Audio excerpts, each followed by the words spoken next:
So today we're going to learn about special right triangles. There's two special right triangles, and the first one is what we call a 45-45-90. We call it a 45-45-90 because it's a right triangle, there's the 90, and the two acute angles are each 45. So 45-45-90 triangles are right triangles, but they're also, here's a word we know, isosceles. Isosceles right triangles. Do you remember what isosceles means? You're right, isosceles means two equal sides, and you might remember we learned earlier that equal sides are across from equal angles. So since the two 45s are equal, the two legs of the right triangle are also equal.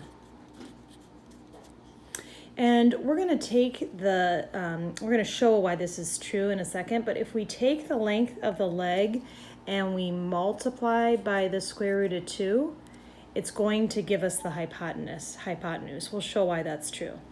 And if we take the length of the hypotenuse and we divide by the square root of 2, that's going to get us the leg. So the basic pattern of a 45-45-90 is x, x, x root 2. X and x because the two sides are equal, and then the hypotenuse is root 2 times the legs. Now I'll show why this is true, but eventually we'll just kind of go by heart. But because we have two 45s, we'll see that that is equal, right? So 5 and 5.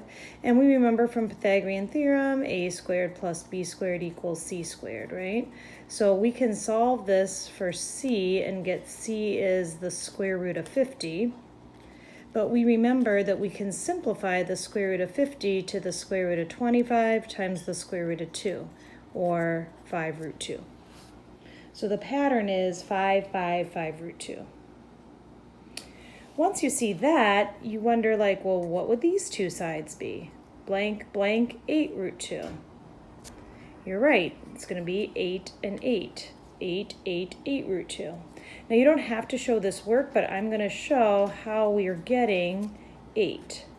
So we know these two sides are equal if we thought for a second that they would be x. X squared plus x squared is 2x squared. 8 root 2 times 8 root 2 is 64 root 4, or 64 times 2, or 128. So then x squared is 64, therefore x is 8. Now here's the nice thing about this pattern is that you don't have to show the work. You could just remind yourself that these two legs are equal, and then you multiply by the square root of 2 to get the hypotenuse. So in this one, this leg is 10, therefore this leg is 10, therefore our pattern tells us hypotenuse is 10 root 2.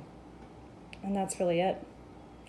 So if they tell us that the hypotenuse is 6 root 2, what would the two legs be? Looking at our pattern, 5, 5, 5 root 2, 8, 8, 8 root 2, 10, 10, 10 root 2. You're right, this one would be 6, 6, 6 root 2. Now, sometimes we might have a harder version, like here, this is root 5 for the other legs. You can see that those are equal, so the hypotenuse is going to be root 5 root 2, or root 10. That one was a little bit tricky. But that's really it, because even number 6, 30 root 2, it would be 30, 30, 30 root 2. Sometimes we'll do a little story problem. So this is a little baseball problem where it says it's 90 feet and 90 feet here. And it says, how far does the catcher have to throw the ball to get the player out at second base? Okay, so all of these are 90 actually, because it's a square, right? So it's asking for this length, which if you look at it this way, this is our right triangle, 90, 90, 90 root 2. So that's our answer there, 90 root 2. So there you have it, 45, 45, 90 triangle.